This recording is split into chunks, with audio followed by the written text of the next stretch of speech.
Hey guys, today I'm going to tell you how to save location for photos and videos in any Samsung phone. If you're using any Samsung phone and you want to save location for your photos and videos, so let's see how can you do that.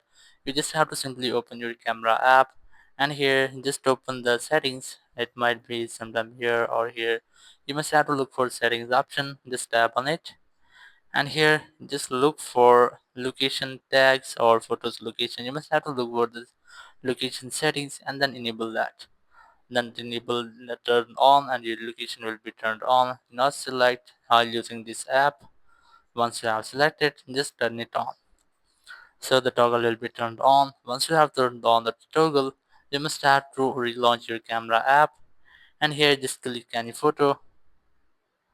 Once you have, just go ahead to your photo and you can see that your photo is saved with a location tag.